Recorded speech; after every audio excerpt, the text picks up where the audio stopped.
Hello and welcome to Uncensored Conservatism. This is episode 200, and today we're going to continue with our look at Marxism and take a look at why Marxism fails. So, socialism, basically a nice name for Marxism, is certainly prevalent on college campuses and often outside colleges with movements like Occupy Wall Street.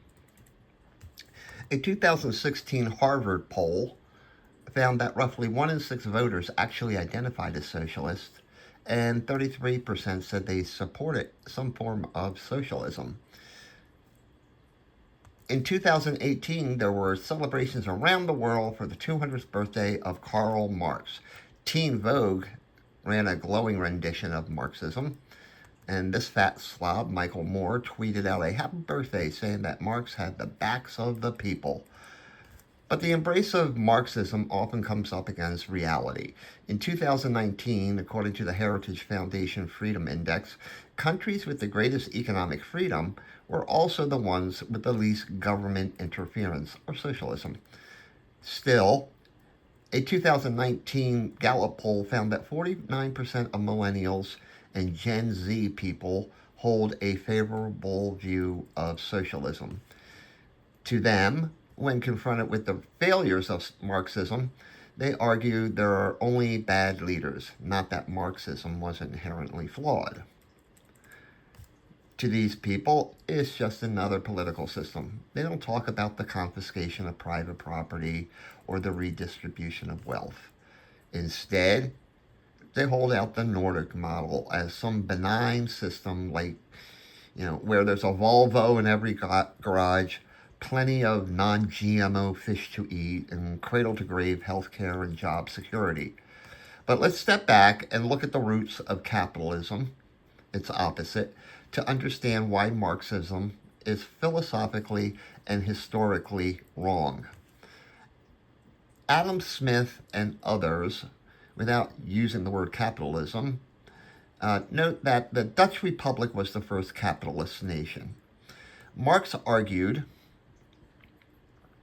that economic change comes first, then cultural change, then revolution.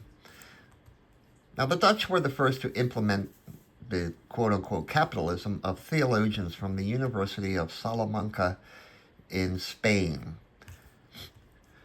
They were the first to talk about property rights and of the peasants against the nobility, suppressing envy and embracing innovation.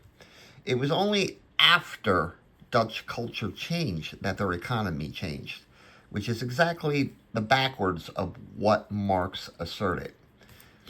Now, we know that Marx read and admired this guy, Charles Darwin, and maybe he was a bad reader or he didn't get the message, because Darwin's theory of evolution is that change occurs over long periods of time, not through revolution. And incidentally, you can't apply Darwinian theory to the development of capitalism either, because there was no development before the 1600s. Only after the Dutch economic miracle did England and then other countries follow suit. If there is to be this class struggle according to Marx, then it should occur in the most established capitalist countries. But that didn't happen.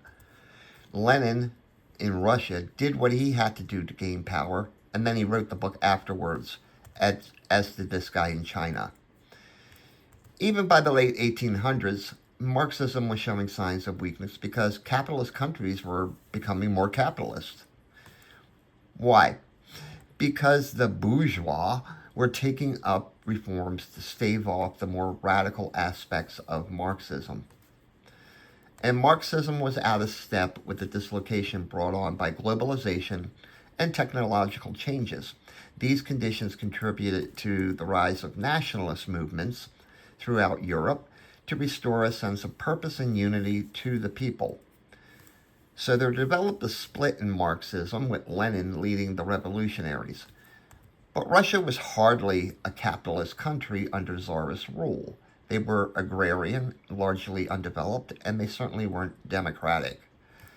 The other group to emerge were those who would use the tools of a democratic state to promote Marxist ideals, and this became known as social democracy.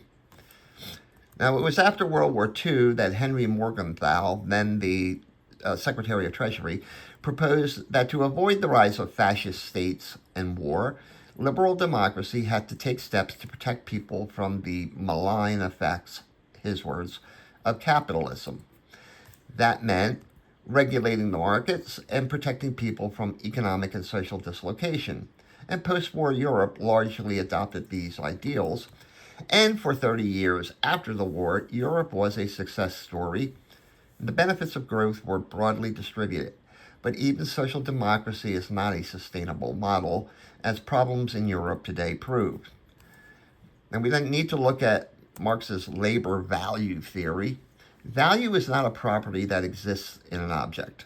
Humans value certain things. The things do not have intrinsic value. If nobody values something, it has no value, no matter how much labor was put into the creation of that object. Marx's theory completely ignores the concept of supply and demand and the role that plays in determining the economic value of a commodity.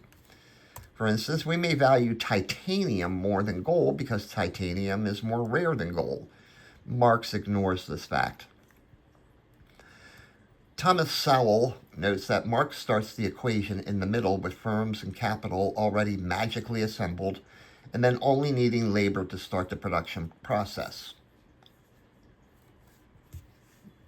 Marx does not take into account the role of managerial skill or expert knowledge in the production of a commodity or item, not to mention the risk-taking of an entrepreneur who must anticipate customer demand and assume the risk should it go awry.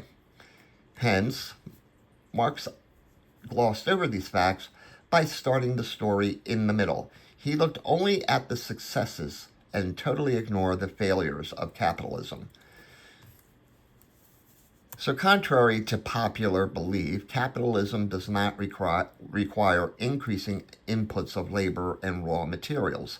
In fact, capitalist countries can produce more and higher quality goods without increased labor input. I can dig a ditch with a shovel until my hands are riddled with bleeding blisters and my back is hurting.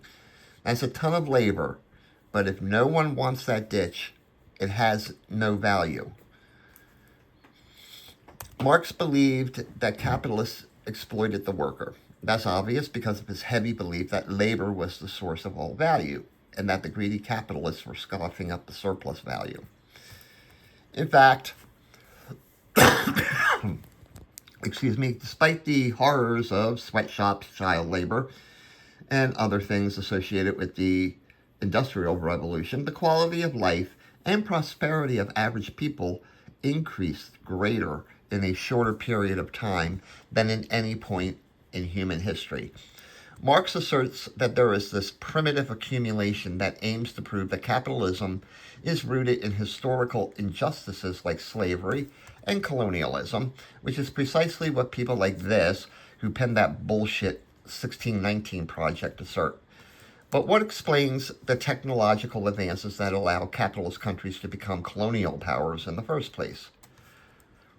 Russia is a country rich in natural resources. They certainly were not capitalist under the Tsars.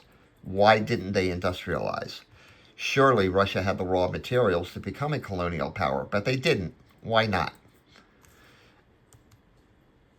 And Marx ignores the fact that perhaps many a peasant left the backbreaking work of an agrarian lifestyle and moved voluntarily to industrial towns in search of prosperity. Now, Marx asserted that capitalism was prone to crisis, but compared to what? Can a socialist country perform better than a capitalist one confronted with a similar crisis? He asserts the crises are due to disproportionate sector output, but all systems, including socialism, are not immune to this. A planned economy lacks the mechanism, the market, and the willingness of the people to pay a price that addresses the crisis. In fact, in a socialist economy, the crisis is covered up, not confronted by price fixing. Most of everything Marx predicted did not come to fruition. Nation states did not wither away. Capitalism did not break down because of the Industrial Revolution, and workers did not become revolutionaries, they became capitalists. And the middle class did not disappear. In fact, globally, it's grown thanks to capitalism. When the revolution did come to Russia in 1917, it was not because of any prediction by Marx. It was led by a revolutionary and a politician in an agrarian society with no concept of capitalism or democracy. The great revolutions predicted in industrial capitalist countries never materialized as predicted by Marx. The closest, and it's not even close, maybe the Occupy Wall Street movement, but even that ended as a bad joke. That's because Marxism or socialism does not depend on the will of the people, but the will of those who want to stay in power. Now, Lenin was certainly a despotic ruler, and was because he wanted to stay in power. Stalin was even worse, and the livelihoods of industrialized workers were destroyed, and he forced a famine that killed millions of peasants.